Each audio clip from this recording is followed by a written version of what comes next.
Friends, good morning. आज हम पढ़ेंगे चैप्टर 10 ज्योग्राफी का life in the desert. So in this chapter we will discuss about the deserts, the cold desert and hot desert and the life of the deserts. तो चलिए हम start करते हैं हम अपना chapter. In chapter 5, you have seen that water means life to plant, animal and people. It is difficult for anyone to live in places where there is no water to drink, where there is no grass for their cattle to feed on, and where there is no water to help the crops to grow. कि आप chapter 5 में पढ़ चुके हैं कि जो पेड़ पौधे होते हैं, जो कैटल्स होते हैं और जो पीपल होते हैं, उनके लिए जल ही जीवन है। जहाँ पीने के लिए पानी ना हो, कैटल्स के लिए ग्रास ना हो और फसलों के उगने के लिए जल ना हो, ऐसे स्थान पर किसी भी जीव के लिए जीवन जो होता है वो बहुत डिफिकल्ट होता है। We will now learn about the places in the world where people have learn to cope with extreme harsh temperature. कि यहाँ पर हम विश्व के उन प्लेसेस के बारे में पढ़ेंगे जहाँ लोग एक्सट्रीम जो टेम्परेचर होता है, एक्सट्रीम हार्श जो टेम्परेचर होता है उसमें जीना सीख चुके हैं। In some places as hot as fire and some as cold as ice. कि यहाँ पर क्या है कि कुछ जो स्थान होते हैं आग की तरह गर्म होते हैं, तो कुछ बर्फ़ की तरह ठंडे होते हैं। These are the desert area of the world. ये वर्ल्ड के डेजर्ट एरियाज होते हैं। These are characterized by low rainfall, scanty vegetation and extreme temperature. इनकी जो कैरेक्टरिस्टिक होती है डेजर्ट की वो होती है कि यहाँ पर जो बारिश होती है बहुत कम होती है, वेजिटेशन जो होती है वो भी कम होती है और टेम्परेचर जो होता है वो बहुत ज़्यादा एक्सट्रीम होता है। Depending on the temperatures, there can be hot desert or cold desert. The people inhabit these lands wherever little water is available to practice agriculture. कि क्या होता है कि ये जो डेजर्ट्स होते हैं इनको टेम्परेचर के आधार पर इनको डिवाइड किया गया, टेम्परेचर के आधार पर इनको बांटा गया कि यहाँ पर इन स्थानों पर जहाँ कहीं भी थोड़ा बहुत जल उपलब्ध होता है, लोग वहाँ कृषि करने के लिए बस जाते हैं। अब हम पढ़ेंगे जो डेजर्ट्स होते हैं उनके बारे में। कि पहले हम हॉट डेजर्ट के बारे में पढ़ेंगे। हॉट डेजर्ट जो सहारा डेजर्ट होता है, संसार का सबसे बड़ा डेजर्ट होता है। Look at the map of world and continent of Africa. Locate the Sahara desert covering a large part of north Africa.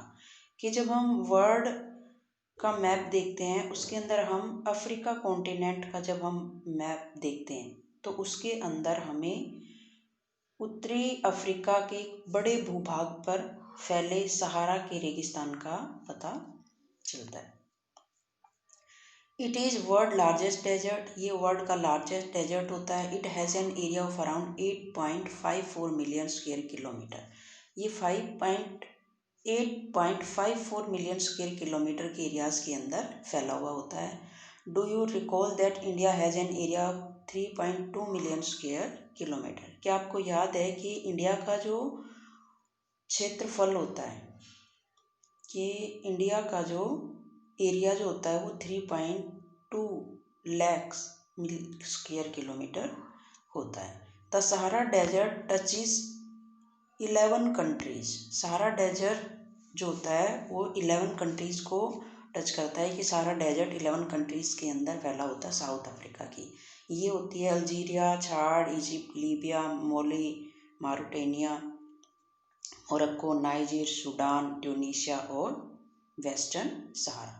When you think of a desert, the picture that immediately comes to your mind is that of sand. But beside the vast stretches of sands that Sahara Desert is covered with, कि जब हम रेगिस्तान के बारे में सोचते हैं तो आपके मस्तिष्क में तुरंत ही सैंड जो होती है उसकी पिक्चर उभर कर आती है। बट सहारा मरुस्थल जो होता है वो कैसा होता है कि जो बालू मिट्टी होती है उसकी बड़ी बड़ी परतों से ढका हुआ नहीं, बल्कि बजरी के बड़े बड़े मैदान या रॉक सरफेस होते हैं। There are also gravel plains and elevated plateaus with bare rock surface. यहाँ पर जो बेयर रॉक सरफेस होती है वो भी उस वाली जगह पे जो पठार होते हैं वो भी पाए जाते हैं। कि बेयर सरफेस जो जगह होती है वहाँ वाले वैसे वहाँ पर पठार पाए जाते हैं, वैसे वहाँ पर प्लेचू जो होते हैं वो मिलते हैं। These rocky surface may be more than 2500 metre high at some places. ये जो प्लेसेस होते हैं, रॉकी प्लेसेस जो होते हैं, कुछ स्थानों पर 2500 मीटर से भी ऊंचे होते हैं। तो इस तरह से ये हमें मिलते हैं। अब हम देखते हैं कि जो सहारा डेजर्ट होता है वो साउथ अफ्रीका के जो 11 कंट्रीज़ के अंदर फैला हुआ होता है। तो उसको हम मैप के थ्रू हम उसको देखते हैं। ये देखिए यहाँ पर ये साउथ अफ्रीका, ये जो अफ्रीका कॉन्टिनेंट होता है उसका मैप होता है, जिसके अंदर नॉर्थ अफ्रीका के अंदर सहारा डेजर्ट जो होता है ये फैला हुआ होता है। ये 11 कंट्रीज़ के अंदर फैला हुआ है। यहाँ पर कुछ फैक्ट होते हैं कि you will be surprise to know that present day Sahara once use to be a lush green plane. क्या आपको ये जानकर आश्चर्य होगा कि आज का जो सहारा रेगिस्तान है एक समय में पूरी तरह से हरा भरा मैदान था। Cave painting in Sahara desert shows that there used to be rivers with crocodiles, elephant, lion, giraffe, ostrich, sheep, cattle and goats were common animal, but the climate has changed it to a very hot and dry region।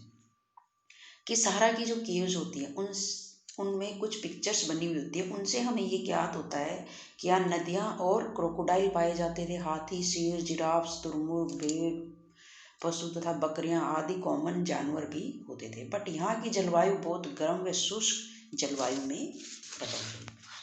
तो सहारा जो होता है किसी time में एक हरा भरा मैदान होता था। अब हम पढ़ेंगे इसका जो क्लाइमेट होता है उसके बारे में। The climate of Sahara desert is scorching hot and past dry.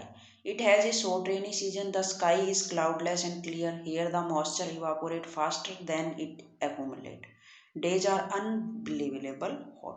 ये सारा रेगिस्तान की जो जलवायु होती है बहुत अधिक गर्म होती है, स्क्रॉचिंग हॉट होती है और पार्च ड्राई शुष्क होती है। यहाँ की जो वर्षा होती है, रेनी जो सीजन होता है वो थोड़े समय के लिए होता है। यहाँ पर जो आकाश होता है वो क्लाउडलेस होता है, बिल्कुल क्लियर होता है। यहाँ पर जो मॉइस्चर होता है वो इकट्ठा होने की अपेक्षा तेज़ी से वो इवापोरेट हो जाता है। दिन जो होते हैं बहुत ज़्यादा गर्म होते हैं और डे का जो टेम्परेचर होता है, days are unbelievable hot. The temperature during the day may soar और high as 50 degree Celsius, heating up the sand and the bare rocks which in turn radiate heat making everything around hot.